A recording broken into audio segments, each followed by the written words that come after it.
ताडं ड़मो सिद्धाणं ड़मो आयरियाणं ड़मो उज्झायाणं ड़मो लोये शव्यसाहुडम् एषो पंचनमो यारो सवे पावपणाशणो मंगलाडं च सवेशिं परमं हवै मंगलम्। बोलिए त्रिकाल तीनों देवताओं की, बोला श्री आदिनाथ भगवान की, आचार्य भगवंत गुरुवर श्री विद्यासागर जी महाराज की, परम पूज्य आचार्य भगवंत श्री शमेशाय जी महाराज की, परम पूज्य मुनिवर श्री ददोषाय जी महाराज की।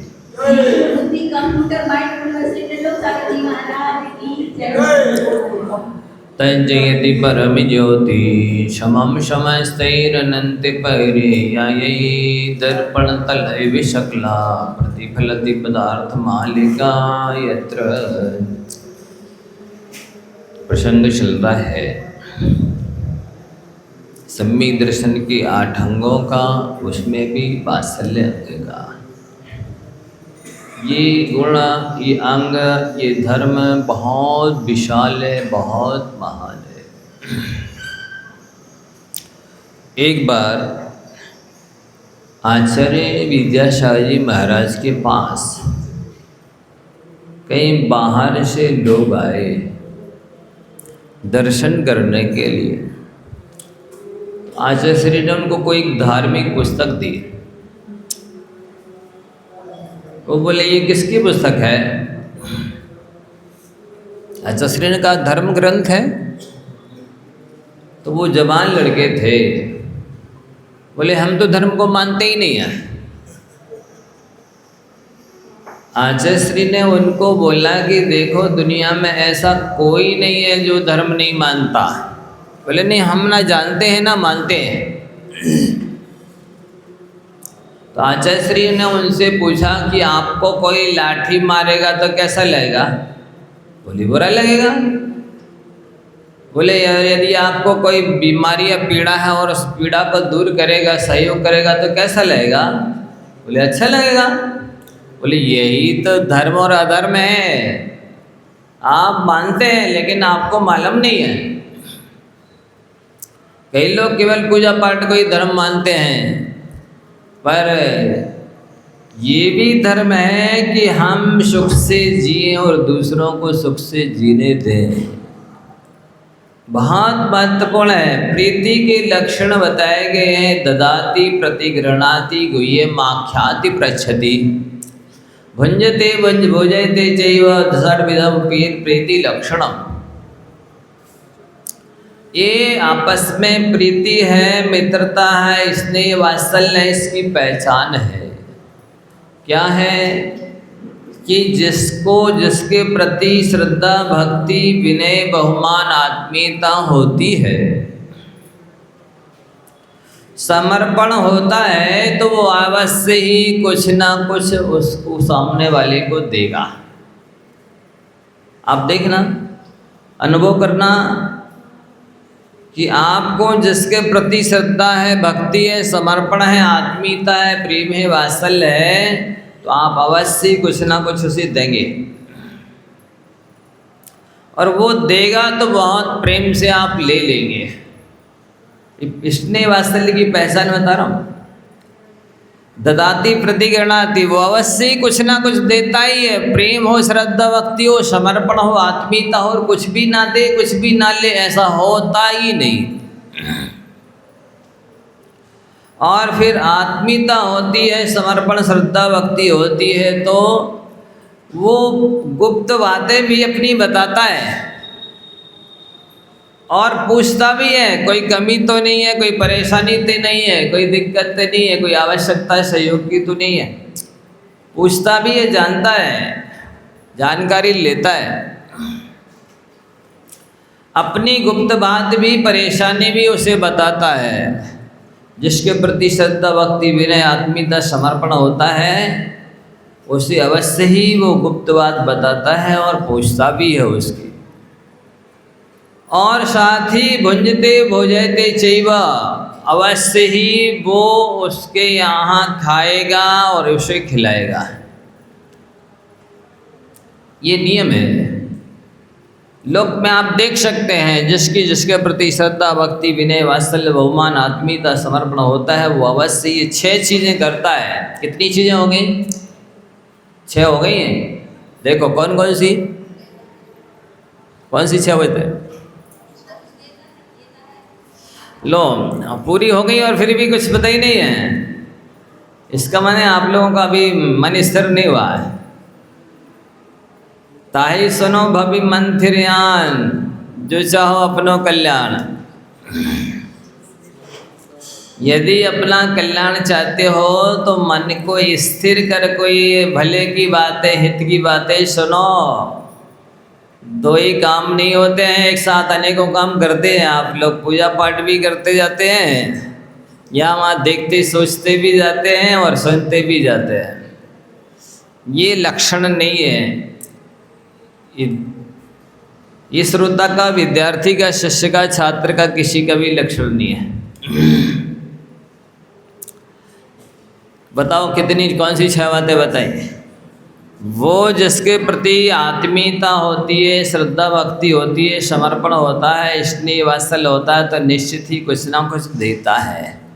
एक बात, और वो कुछ देगा तो अवश्य ही प्रेम से, सम्मान से, बहुमान से, आत्मीयता से ले लेगा, भले उसे ज़रूरत ना हो।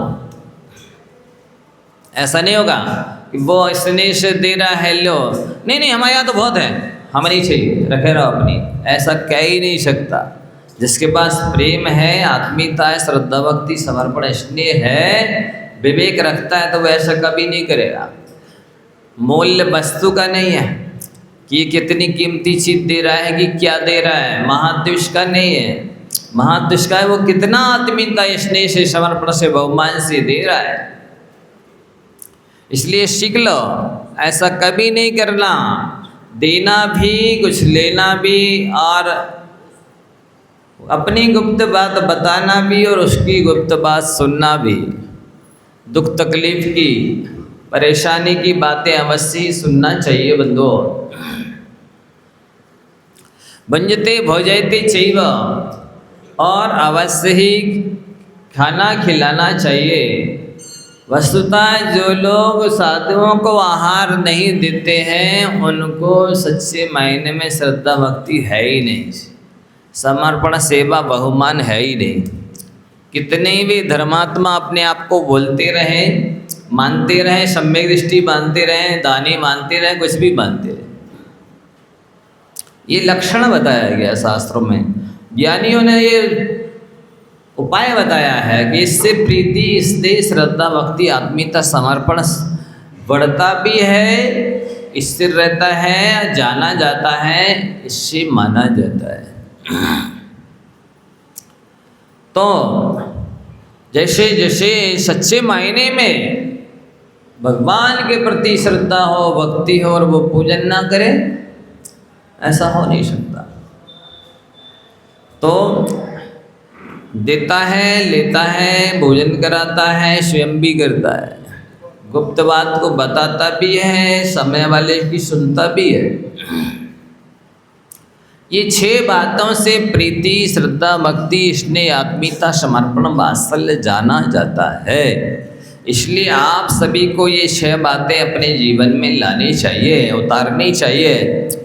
और फिर कहते हैं कि यदि कदाचित जो श्रद्धा भक्ति के स्नेह आत्मीयता के पात्र हैं उनके प्रति कोई मनमुटाव हो जाए, किसी तरह से दूरी बढ़ रही हो तो उसको बढ़ने मत देना, उसको खींचने मत देना कि देखेंगे अगले साल की, अगले महीना की, अगले पक्ष नहीं।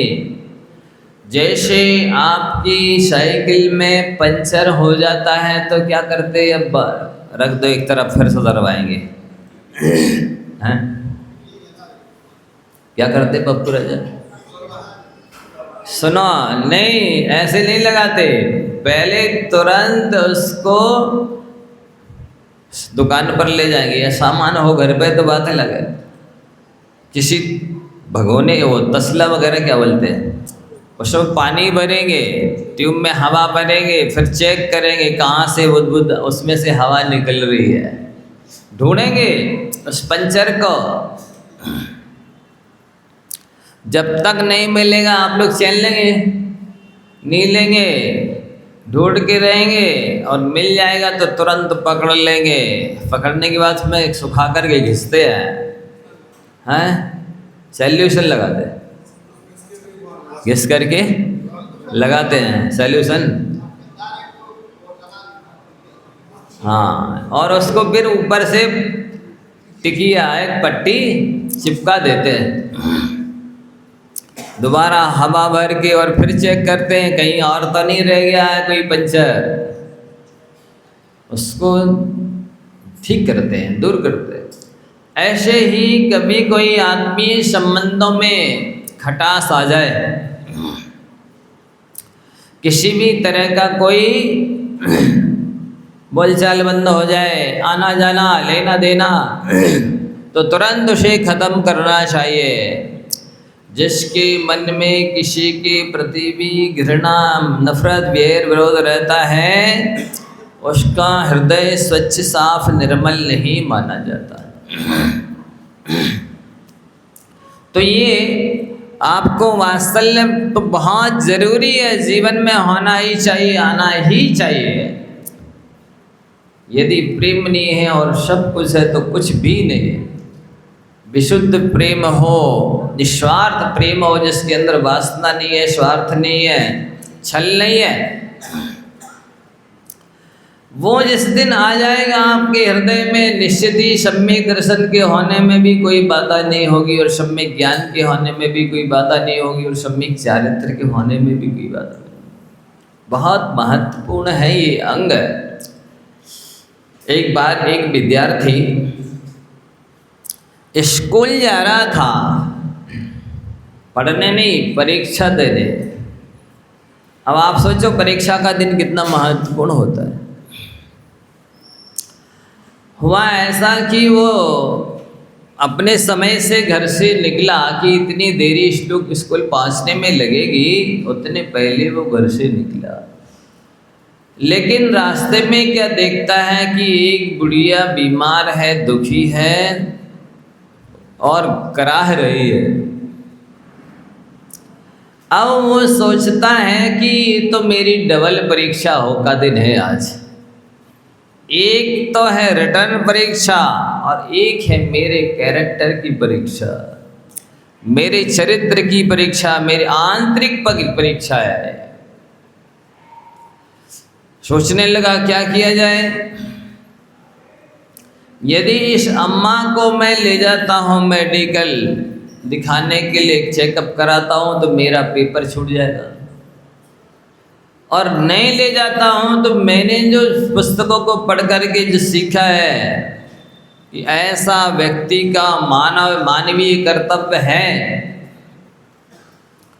ये व्यक्ति के सज्जन होने की पहचान है, धर्मात्मा होने की पहचान है, सम्यक दृष्टि होने की पहचान है, ये जेंटलमैन है, इसके अंदर सज्जनता है, जैनत्व है, आत्मीयता है। कब जाना जाता है? जब वो दुख के समय में काम आता है। उसने कहा कुछ भी हो, पहले तो अम्मा को दिखाना है। बिठा के रिक्शा में ले गया, मेडिकल में उसको एडमिट किया, चेकअप करवाया, जो भी इंजेक्शन वगैरह लगाया डॉक्टर ने, दवा लिखी उसने ला के दे दी। कहा डॉक्टर साहब अब तो कोई खतरा नहीं है, मैं परीक्षा देने जा रहा हूँ, वापस फिर आऊँगा तो अम्मा को ले जाऊँगा। कहा ठीक है बेटा ले जाओ। फिर स्कूल पहुंचा तब तक तो पेपर चालू हो गया था, चैनल बंद हो चुका था, गेट बंद हो गया था। प्राचार्य महोदय ने उसको अंदर नहीं जाने दिया।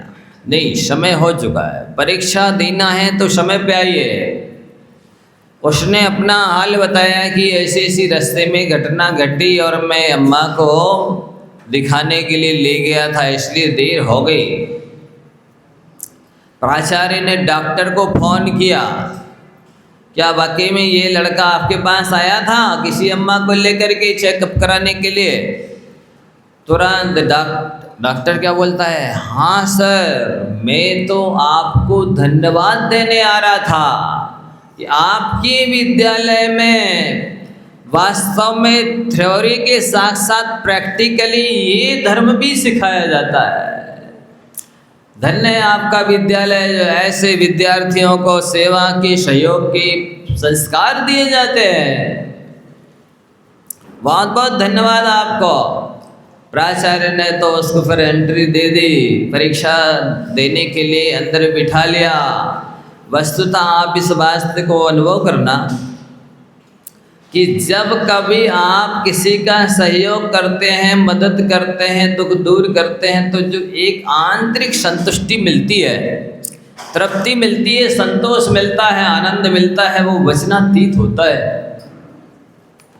तो उसने चूँकि वृद्धा का सहयोग किया था तो उसका पेपर बहुत अच्छा गया, और जब रिजल्ट आया तो सारे शिक्षकों और विद्यार्थियों के सामने वो प्रथम आया था।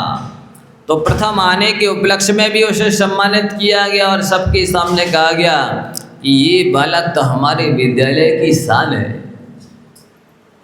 क्योंकि इसने किसी वृद्ध, बीमार, दुखी जीव की सेवा करके हमारे विद्यालय का गौरव बढ़ाया है।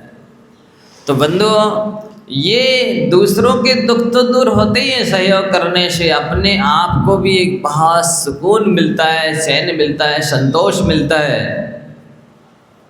और वस्तुतः कोई भी व्यक्ति हो, उसने कितनी संपत्ति जोड़ी है, फैसिलिटी जोड़ी है, कोठी बंगला बनाया है, उससे उसे सुकून नहीं मिलेगा जब तक कि वो दूसरों के काम नहीं आता है, सेवा के, सहयोग के, दान, त्याग तप नहीं करता है, उसे सुख शांति नहीं मिल सकती। धन वैभव से सुख शांति नहीं मिलती है, तब त्याग से सुख शांति मिलती है, सहयोग सेवा करने से सुख शांति मिलती है बंधुओं। और परोपकार में सोपकार तो छिपा ही होता है। ये आप बिल्कुल अच्छी तरह से समझ लीजिए, गांठ में बांध लीजिए, हृदय में लिख लीजिए। कोई ये ना कहे कि परोप हम दूसरा कहीं करते रहेंगे तो अपना कब करेंगे। नहीं, परोपकार में सोपकार तो साथ साथ कई गुना होता ही जाता है। एक बार क्या हुआ, बहुत ध्यान से सुनो। एक गरीब परिवार था, एक अम्मा थी और उसका बेटा था बस। एक बार एक जंगल में एक साधक संत पधारे। वो बहुत सारे प्रश्नों के उत्तर देते थे, शंकाओं का समाधान करते थे, समस्याओं का समाधान करते थे। इस बेटे की अम्मा ने कहा, बेटा तुम भी जाओ, उन संत महात्मा से पूछ करके आओ कि हम लोगों की ये दुख कभी दूर होंगे कि हम इसी तरह से भूखे मरते रहेंगे। बेटा माँ के कहने से चला। चलते चलते शाम हो गई तो एक वृद्धा अम्मा के यहाँ गया। अम्मा, हम यहाँ रात्रि विश्राम कर सकते हैं? हाँ बेटा, रुक जाओ। भोजन करके वो रात्रि विश्राम के लिए रुक गया। अम्मा ने पूछा, बेटा कहाँ जा रहे हो? उस लड़के ने कहा, मेरी माँ ने एक संत साधक के पास भेजा है कि पूछ के आओ हम लोगों के दुख दूर होंगे कभी कि इसी तरह से भूखे मरते रहेंगे। अच्छा बेटा, तू प्रश्न पूछने जा रहा है तो एक प्रश्न मेरा भी पूछ लेना। मेरी एक बेटी है, वो गूंगी है, वो बोलेगी कि नहीं? उसकी शादी होगी कि नहीं? ये प्रश्न मेरा पूछ लेना। ठीक है अम्मा, ऐसा बोल करके आगे बढ़ा। फिर दूसरे दिन शाम को एक जगह रुका। उधर रुका तो फिर वो किसान था, उसने रुकने के लिए जगह तो दे दी, पर पूछा कहाँ जा रहे हो। उसने वही उत्तर दिया कि मैं अपनी माँ का प्रश्न पूछे जा रहा हूँ। उस किसान ने भी कहा कि भैया एक प्रश्न मेरा भी पूछ के आ जाना। क्या प्रश्न है? बोले प्रश्न ये है कि मैं बहुत अच्छे से खेत को जोतता हूँ, बखरता हूँ, अच्छा बीज बोता हूँ, खरपतवार करता हूँ, पानी देता हूँ, बाढ़ लगाता हूँ, सब करता हूँ, लेकिन फल नहीं लगते अच्छे से। ये प्रश्न पूछ के आ जाना। बोले ठीक है। आगे चला, उसे भूख लगी। एक जंगल में एक बाबा महात्मा रहता था, उसकी कुटिया में गया। उसने उसे आतिथ्य तो किया अपने हिसाब से, पूछा पर कहाँ जा रहे हो बेटे? उसने वही अपना उत्तर दे दिया कि मैं प्रश्न पूछने जा रहा हूँ। वो बाबा भी बोला भाई मेरा भी एक प्रश्न पूछ लेना कि मुझको बहुत वर्ष हो गए तब त्याग करते हुए, लेकिन आत्मा और परमात्मा के दर्शन नहीं हो रहे, ये प्रश्न पूछ लेना। उसने कहा ठीक है बाबा जी, पूछ लूँगा। अगले दिन जब वो संत महात्मा के पास पहुंचा, जाकर के विनय वंदना भक्ति की, हाथ जोड़ करके प्रश्न पूछा, भगवान मेरे 4 प्रश्नों का उत्तर दे दीजिए। महात्मा बोले भाई मैं तो एक दिन में 3 ही प्रश्नों का उत्तर देता हूँ। अब वो चक्कर में पड़ गया, सोच में पड़ गया कि मैं किसका प्रश्न छोड़ूं और किसका पूछूं। माँ ने भेजा है प्रश्न पूछने के लिए, और नहीं पूछूंगा तो दिक्कत है, अब किसका पूछूंगा। उसी रास्ते से वापस जाना है, वो लोग फिर कहेंगे आपने हमारा प्रश्न पूछा कि नहीं। वहाँ देर सोचते सोचते सोचा चलो पहले वो अम्मा का पूछता हूँ जिसके घर में मैंने भोजन किया था, रात में विश्राम किया था। पूछा अम्मा के यहाँ मैंने विश्राम किया था, उसने पूछा है कि मेरी बेटी गूंगी है, वो बोलेगी या नहीं, उसकी शादी होगी कि नहीं।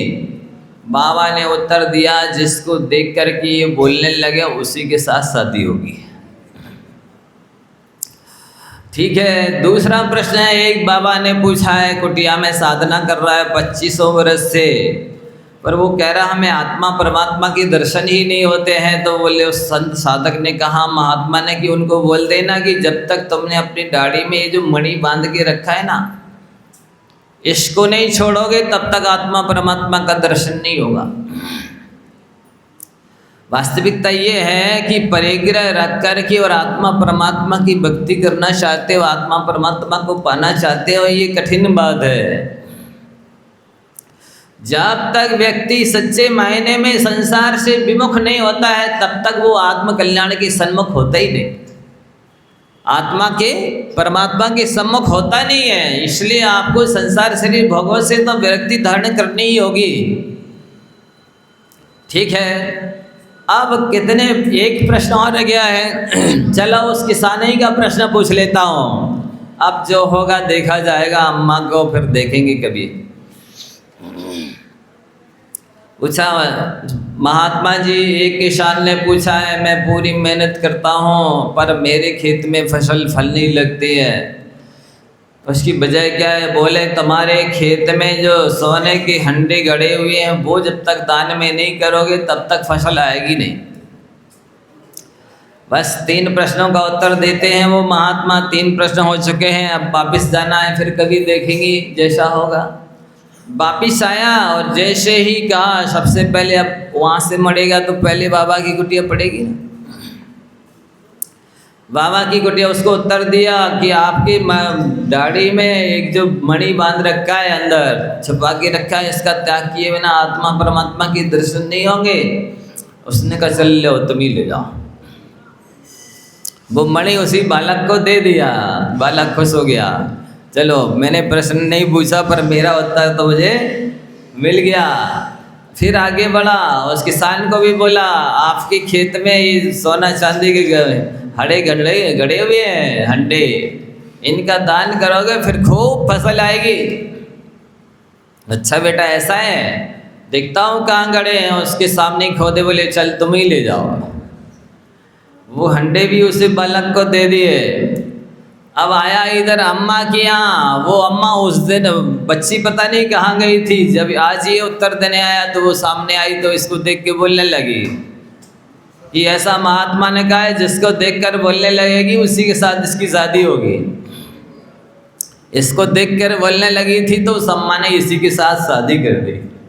शादी भी हो गई, मणि मिल गया, हंडे भी मिल गए सोने चांदी के, और उसके प्रश्नों का समाधान अपने आप मिल गया। बंधुओं, ये घटना, ये दृष्टांत कितना संदेश, क्या संदेश दे रहा है? ये दृष्टांत ये संदेश दे रहे हैं कि परोपकार करोगे तो आपका उपकार तो भला तो हो ही जाएगा। वस्तुतः जो दूसरों के बारे में सोचता है, दूसरों का ख्याल रखता है, भगवान उसका ख्याल स्वयं रख लेता है, उसका भला स्वयं कर देता है। इसलिए अपने जीवन में जितना परोपकार करोगे आपकी आत्मा उतनी करुणामयी कहलाएगी, करुणामयी बनेगी, निर्मल बनेगी, सच्च साफ बनेगी, पुण्य का भंडार भरेगा, आत्मा का उपादान जागृत होगा, मोक्ष मार्ग प्रशस्त होगा। परोपकार करना सीख जाओ, दूसरे के लिए ही मांगने लग जाओ। जो कुछ अपने लिए मांगते हो अपने लिए मांगना बंद कर दो, दूसरे के लिए मांगना शुरू कर दो, आपको अपने लिए मांगने की जरूरत ही नहीं पड़ेगी।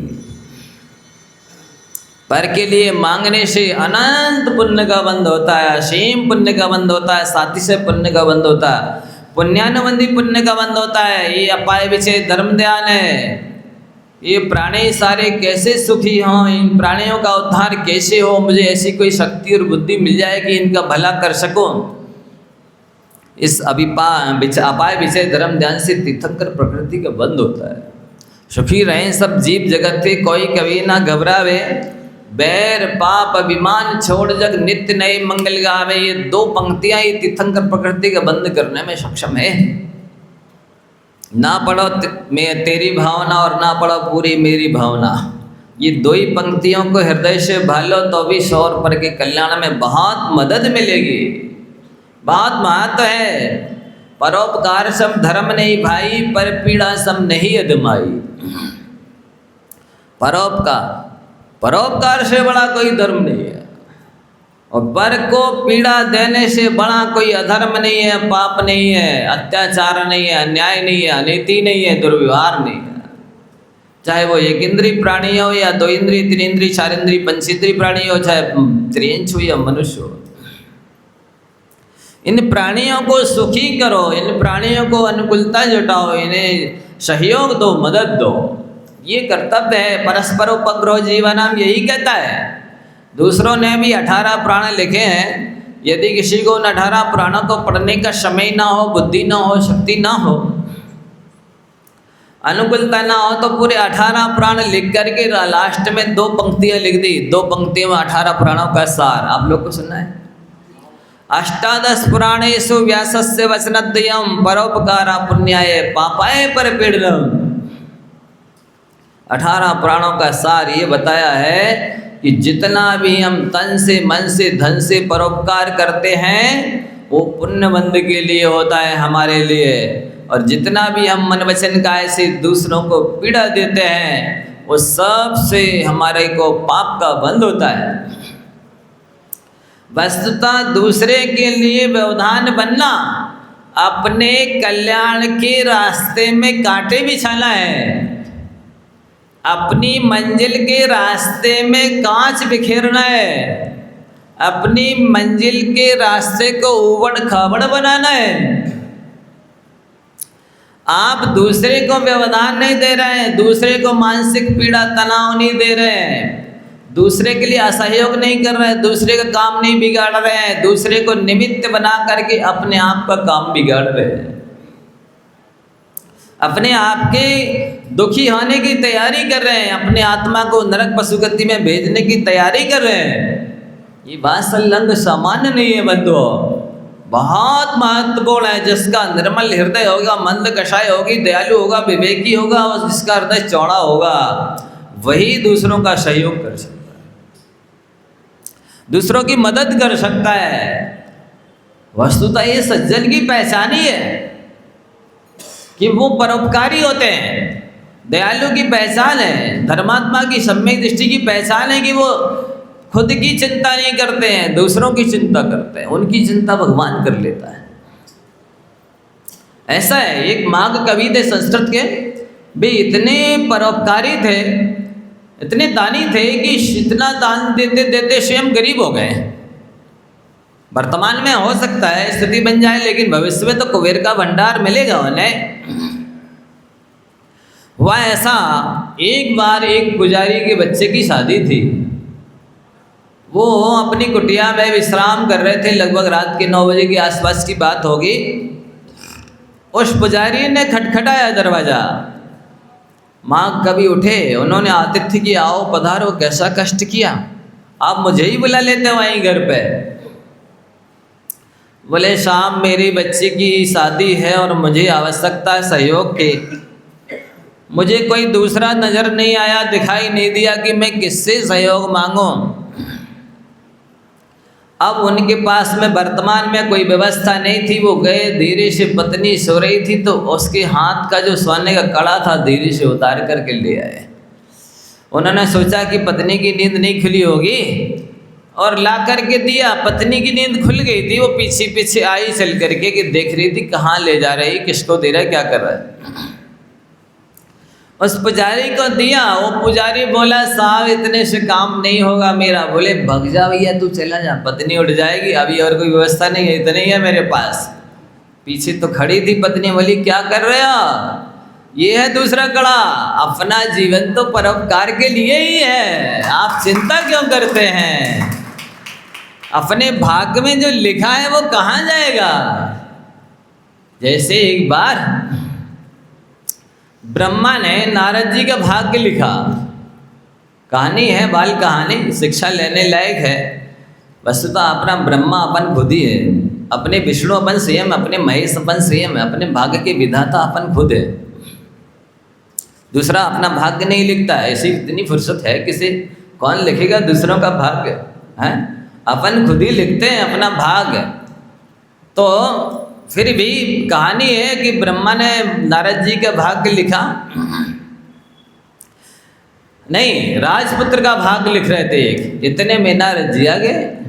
आप तो जानते हैं कि नारद जी के काम ही है घूमना फिरना इधर उधर, और वो क्या बीड़ा लिए रहना, शमीटा, उसको बजाना और मनोरंजन करना, कतूहल करना, ये काम ही है। छल्लक वेश, छल्लक पद होता है उनका, और बाल ब्रह्मचारी होते हैं, अखंडित ब्रह्मचारी होते हैं। उनका वो रानवास में कहीं भी बेरोक टोक जा सकते हैं, कोई संदेह नहीं करता उन पर।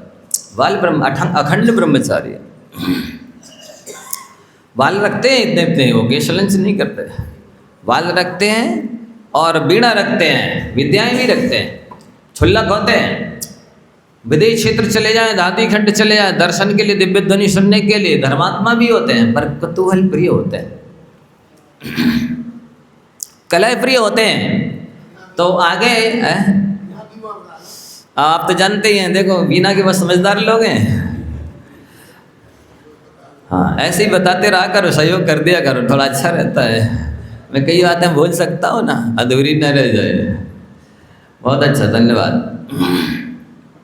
हुआ ऐसा कि वो पहुंच गए वहीं पर ब्रह्मा जी के पास में। भगवान क्या लिख रहे हैं, अरे मैं भाग्य लिख रहा हूँ भाई, मेरा काम है, भाग्य लिखता हूँ मैं सबका। अच्छा किसका भाग्य लिख रहे हैं, बोले राजपुत्र का। बस कौतुक तो है ही। उनको पूछा क्या क्या लिखा हुआ था, तो दीजिए उसके भाग्य में। राजपुत्र है तो राजी लिखा होगा आपने तो, कि और बढ़ चढ़ कर चक्रवर्ती बना रहे हो, क्या कर रहे हो। बोले नहीं नहीं, उसको केवल काला घोड़ा और 5 रुपये है उसके भाग्य में। भगवान क्या कर रहे हैं, ये तो अन्याय हो जाएगा। राजपुत्र है और काला घोड़ा और 5 रुपये। बोले बस इतने ही है। नहीं नहीं ऐसा मत कीजिए भगवान, राजा का लड़का है, आप थोड़ा तो सोचिए। देखो आपको भाग्य उसका बदलना पड़ेगा। नहीं बदलेंगे, उसके भाग्य में जितना है हमने लिख दिया, देख लेता हूँ आप कैसे नहीं बदलते हैं। अब नारद जी तो नारद जी है, उनके प्रतिकूल तो कुछ हो नहीं सकता है। उनको यदि जरा भी किसी ने गड़बड़ किया तो फिर बस परेशान तो करना ही, उसको कई गुनी परेशानी में डाल देना। पहुंच गया उस राजपुत्र के पास। भाई तेरे भाग्य में काला घोड़ा और 5 रुपये हैं, तुझे पसंद है इतना? क्या तू चाहता है कि मेरे भाग में इतनी चीज़ हो? बोले नहीं नहीं, हमको इतना नहीं चाहिए, ऐसे में कैसे काम चलेगा, किसने लिख दिया मेरा भाग ऐसा? नहीं, तेरे भाग में यही है। भगवान मैं कैसे जीवन जीऊँगा, मेरा उद्धार मेरे गृह से मेरा कैसे क्या होगा, इतने से कैसे गुजारा चलेगा? आपने मेरी कोई मदद नहीं की, कुछ कृपा करुणा निधान कुछ तो मदद करते, मेरी कृपा करते मेरे ऊपर। मैंने बहुत कहा, वो ब्रह्मा जी नहीं माने। तो आप कोई उपाय है भगवान, उपाय बता दीजिए कुछ मेरे उद्धार के लिए, उत्थान के लिए। बोले हाँ उपाय है, तुम मेरी बात मानो। बिल्कुल मानूंगा, आप बताइए क्या करना है। बोले प्रतिदिन 5 रुपये और काला घोड़ा दान कर दिया करो। आप कैसी बातें करते हैं भगवान, वही मेरे भाग्य में और वही मैं दान कर दूंगा तो खाऊंगा क्या, बाकी जीवन कैसे चलाऊंगा? तुमको बोला ना कि जैसा बोल रहे वैसा करना है। ठीक है भगवान।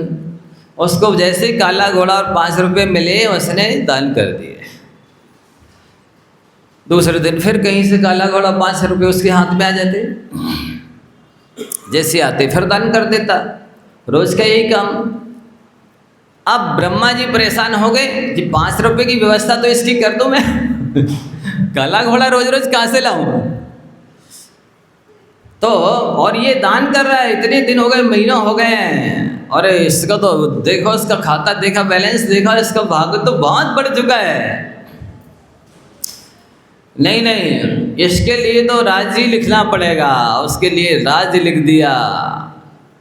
अब देखा नारद जी आए, देखो भगवान मैंने कहा था ना कि आपको लिखना पड़ेगा, राजपुत्र है तो आप राज्य लिखिए, आप उससे अन्याय मत किए। बोले मैंने नहीं लिखा, उसने दान करके खुद इतना पुण्य कमाया है तब लिखा है। तो बंधुओं, दान में और त्याग में और तप में बहुत शक्ति है। आप क्या समझते हैं, 4 चीजें जिसके पास हैं उसके लिए किसी भी चीज की कमी नहीं रह सकती। दान, पूजा, शील और तप। तप के अंदर उपवास आता ही है।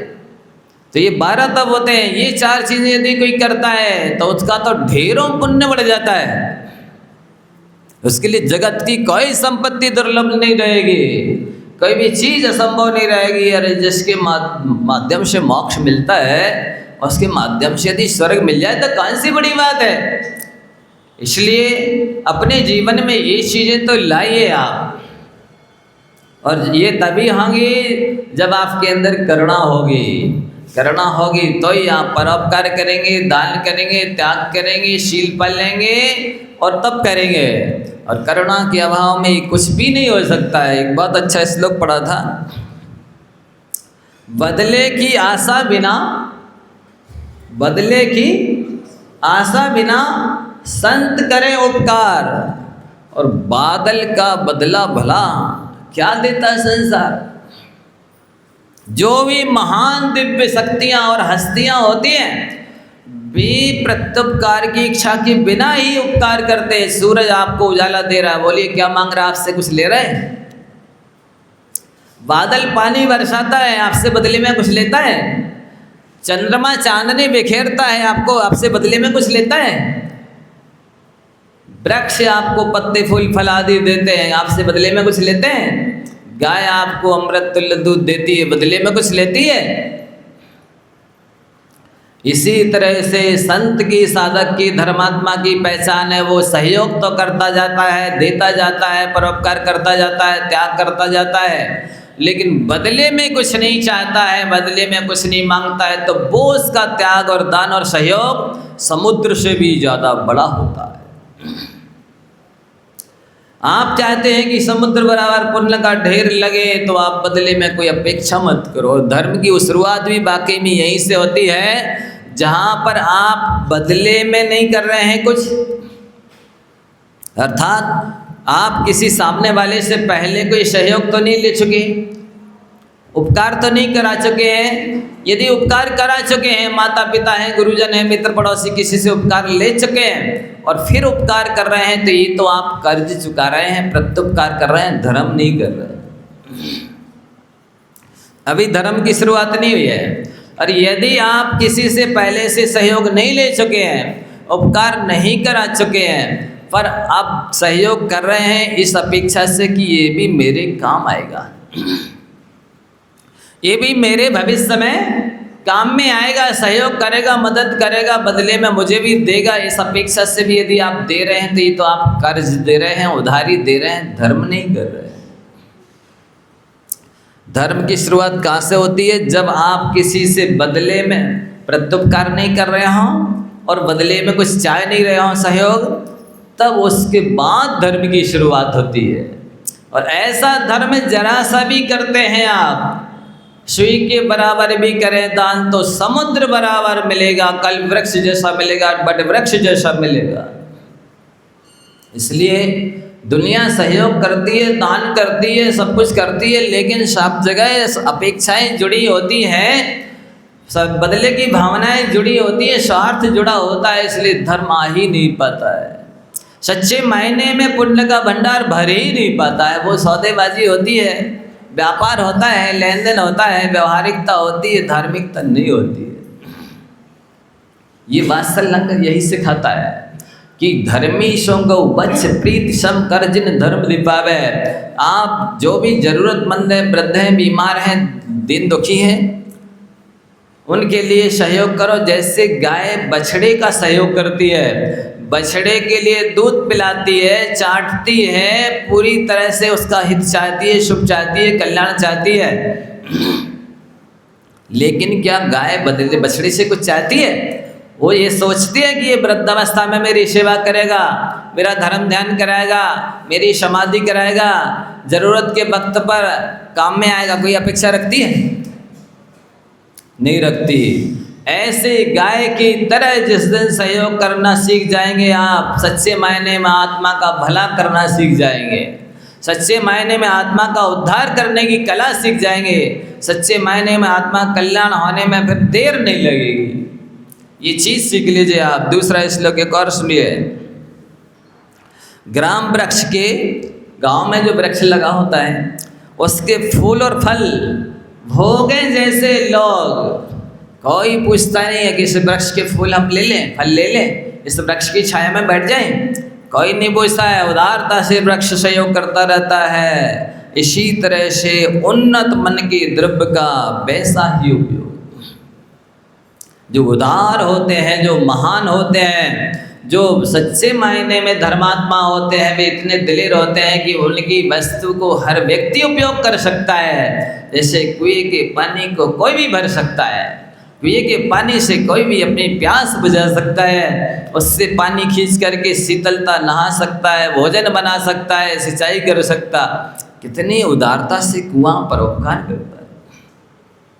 ऐसे होते हैं धर्मात्मा बंधुओं। बनिया नहीं होते धर्मात्मा। बनिया तो लेखा जोखा रखता है, कितना लिया, कितना दिया, कितना बाकी है, ऐसा हिसाब किताब रखने वाला धर्मात्मा नहीं होता है। बनिया होता, व्यापारी होता है। धर्मात्मा तो जैन होता है। जैन में और बनिया में अंतर है। जैन की दृष्टि धर्म पर रहती है। कितना पुण्यबंद लोगों ने किया, कितना पाप का नाश किया, कितना ज्ञानार्जन किया, कितना अपना ज्ञान दूर किया, कितनों ने धर्म ध्यान किया है, सदुपयोग हुआ है, ये देखता है। कितनों को सत्संगति मिली, संस्कार मिले। पैसे की वैल्यू नहीं है। पैसा तो वेश्याएं भी कमाती। आप ही लोग कहते पैसा तो हाथ का मैल है, धन तो नश्वर है। ये प्रवचन के लिए नहीं, दूसरों के लिए धन नश्वर है और अपने लिए ईश्वर है। नहीं, जो चीज़ जैसी है उसको वैसा मानिए। तो उपकारी निज को तभी, ध्यान देना, धन और निर्धन की पहचान। उपकारी निज को तभी माने धन से हीन, याचक जब ही लौटते होकर आशाहीन। मतलब किसी ने कुछ मांगा और वो यदि नहीं दे पाया तो अपने आप को दीनहीन दरिद्री समझता है कि मेरे पास कुछ नहीं है, क्योंकि मेरे पास से कोई याचक वापस जा रहा, खाली जा रहा है, अपनी आशा से निराश होकर के जा रहा है। आशा लेके आया था, मैं दरिद्री हूँ। वस्तुतः आपसे यदि किसी ने कोई मांगा है तो आपको अहोभाग्य समझना चाहिए कि मुझे किसी ने लायक समझा, योग्य समझा, तभी मेरे पास आया है। नालायकों के पास कौन जाता है? अयोग्य अपात्र लोगों के पास, दरिद्री लोगों के पास कौन जाता है सहयोग लेने के लिए, दान लेने के लिए? आपको योग्य समझा, पात्र समझा, इसलिए कोई लेने आया। और एक बात ध्यान रखना, याचका नैव याचन्ते प्रतिबोधन्ति गृहे गृहे दीयताम लोका मदानाथ धन फल मीदृशम। वो याचक जो भिखारी है ना, वो भीख लेने नहीं आया, तो काय के लिए आया? वो सीख देने आया है। क्या सीख दे रहा है? वो ये कह रहा है कि हे बंधुओं, आप सभी लोग दान करो, दान करो, दान करो। क्यों? मैंने पिछले जन्म में दान नहीं दिया, इसलिए कटोरा लिए घूम रहा हूँ। आप भी यदि दान नहीं दोगे तो मेरे हाथ का कटोरा आपके हाथ में आ जाएगा। क्या कहा? आप भी यदि दान नहीं देंगे तो मेरे हाथ का कटोरा आपके हाथ में आ जाएगा। यदि ऐसी नौबत नहीं आने देना चाहते हो, यदि ऐसी अपनी दशा दुर्दशा नहीं देखना चाहते हो, तो नियम से वास्तव में गृहस्थी तो तभी फलवती होती है जहाँ दान पूजा स्वाध्याय शील का पालन किया जाता है, परोपकार किया जाता है। अन्यथा किस काम की गृहस्थी है? तो वात्सल्य की चर्चा कर रहे हम आपसे, बहुत महत्वपूर्ण है। और अंत में 2 पंक्तियां श्लोक पर मैं अपनी बात पूरी करूँ। हर शख्स को यहाँ मौत ने घेरा है। हर शख्स को यहाँ मौत ने घेरा है। तन तरुवर पर, तन रूपी तरुवर पर कुछ दिन का बसेरा है। इस शरीर में कितने दिन रहना है हमें और आपको? कुछ दिन का बसेरा है। मत सताओ मेरे दोस्त दूसरों को, मत सताओ मेरे दोस्त दुखियों को, 4 दिन की चांदनी फिर अंधेरा है। 4 दिन की चांदनी फिर अंधेरा है। वस्तुतः आपके ये दिन सदा ऐसे ही नहीं रहेंगे, ये भी गुजर जाएंगे। इसलिए ये अच्छे दिन गुजरे और बुरे दिन आए, उसके पहले ही आप तैयारी कर लो कि बुरे दिनों को और दूर भगा दो और अच्छे दिनों को ही निमंत्रण दे लो। अच्छे दिन तब आएंगे, दान पूजा शील उपवास तप इत्यादि करोगे, परोपकार, तो आपके अच्छे दिन ही आएंगे। अब मैं इसी भावना के साथ में अपनी वाणी को विराम देता हूँ। जा वाणी के ज्ञान थे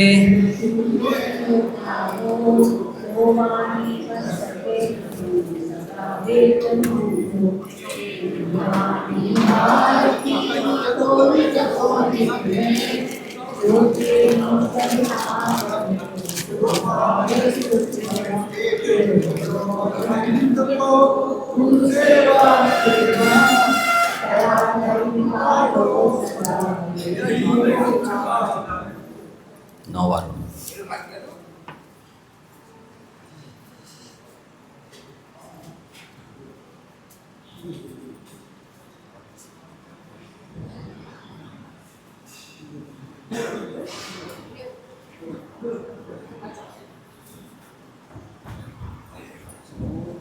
द्वासांग निर्माणी